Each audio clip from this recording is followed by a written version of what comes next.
pakai beton side mix. Wah, nanti jadi gampang bocor. Kalimat seperti ini masih sering kami dengar. Padahal, benarkah penyebab kolam renang bocor itu karena menggunakan beton side mix? Jawabannya adalah belum tentu. Karena yang menentukan kualitas beton bukan hanya dibuat di batching plant atau dicampur di lokasi proyek saja, tetapi bagaimana komposisinya, cara pengerjaannya, dan siapa yang mengerjakannya. Nah, di video ini kita akan membahas kenapa pengecoran kolam renang menggunakan beton side mix tetap aman selama campurannya memenuhi mutu K300, dikerjakan oleh tenaga yang berpengalaman, dan juga diawasi dengan baik.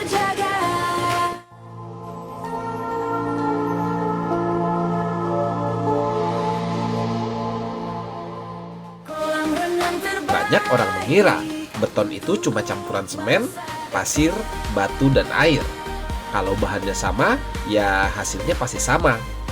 Tapi ternyata tidak sesederhana itu. Kalau memasak nasi goreng saja takarannya berbeda, rasanya bisa berubah. Apalagi membuat beton.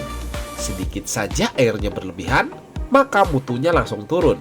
Karena dalam beton ada yang namanya rasio. Semakin tepat komposisinya, maka semakin baik pula kekuatan betonnya. Jadi, jangan salah. Yang penting bukan diaduk pakai molen atau datang pakai truk mixer. Yang penting adalah mutunya yang tercapai. Untuk struktur kolam renang, umumnya digunakan beton dengan mutu sekitar K300 atau sesuai hasil perhitungan struktur. Mutu ini dipilih karena mampu menahan tekanan air sekaligus beban tanah di sekeliling kolam. Namun perlu diingat, mutu beton tidak muncul begitu saja. Harus dibuat dengan komposisi material yang benar. Materialnya juga harus berkualitas.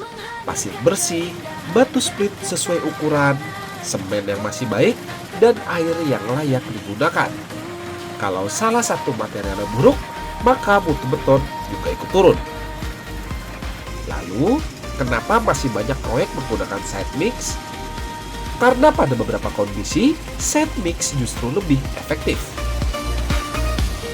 Misalnya, lokasi proyek yang berada di gang sempit, mobil ready mix yang tidak bisa masuk, volume pengecoran yang relatif kecil, atau akses menuju lokasi yang sangat terbatas.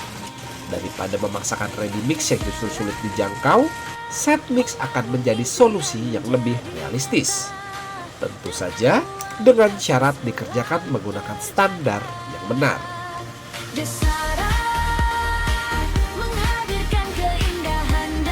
Tapi yang perlu diingat, yang sebenarnya berbahaya bukan metode set mixnya, tetapi kalau campurannya asal-asalan.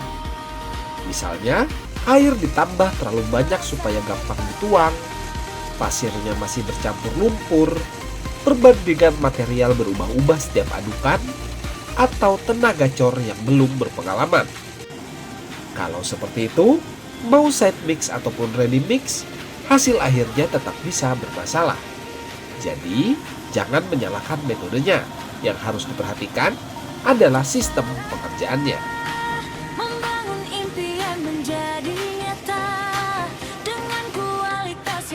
Di Desara, kami percaya bahwa beton yang bagus juga membutuhkan tenaga yang bagus. Karena setelah beton selesai diaduk, masih akan ada banyak proses yang menentukan hasil akhirnya. Mulai dari cara menuang beton, pemadatan, pengaturan jeda pengecoran, sampai proses perataan setelah beton selesai dituang. Kalau salah satu tahapan ini diabaikan, maka kualitas beton bisa menurun. Makanya, tenaga cor bukan sekedar kuat mengangkat ember, tetapi juga harus memahami teknik pengecoran yang benar. Sebelum pengecoran dimulai, kami tidak langsung mencampur beton. Ada satu tahapan yang jauh lebih penting, yaitu analisis resiko.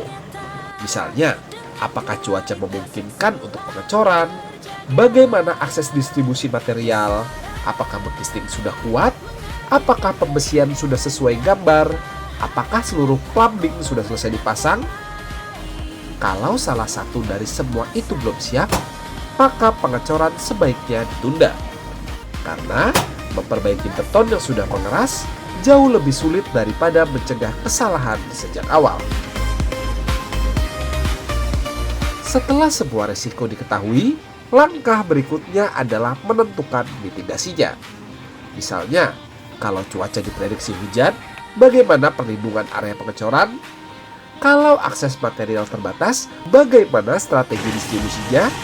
Dan kalau volume pecor cukup besar, bagaimana pembagian tenaga kerja agar tidak terjadi cold join?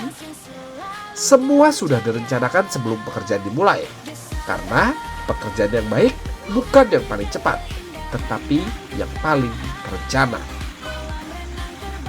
Di Desara Kontraktor, kami percaya kualitas kolam renang dimulai jauh sebelum air pertama diisi.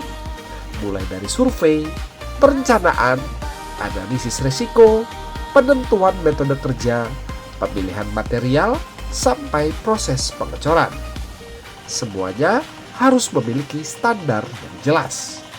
Karena tujuan kami bukan hanya membuat kolam yang selesai, tetapi membuat kolam renang yang kuat, aman, dan bertahan dalam jangka panjang.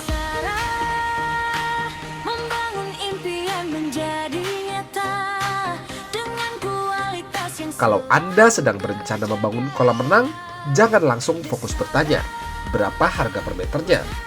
Tapi tanyakan juga bagaimana metode pengerjaannya, bagaimana pengendalian mutunya, dan bagaimana mitigasi resikonya.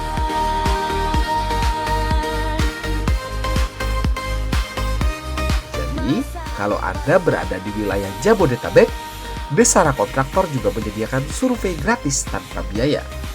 Tim kami akan datang langsung ke lokasi untuk menganalisis kondisi tanah, akses pekerjaan, potensi risiko, hingga memberikan rekomendasi metode konstruksi yang paling sesuai. Karena setiap lokasi memiliki tantangan yang berbeda, dan setiap tantangan membutuhkan solusi yang berbeda pula.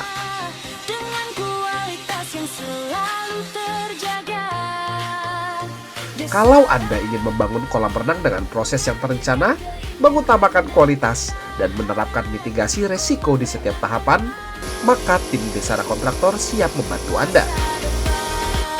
Jangan lupa like, subscribe, dan aktifkan tombol lonceng agar tidak ketinggalan video edukasi seputar dunia konstruksi kolam renang. Sampai jumpa di video Desara berikutnya.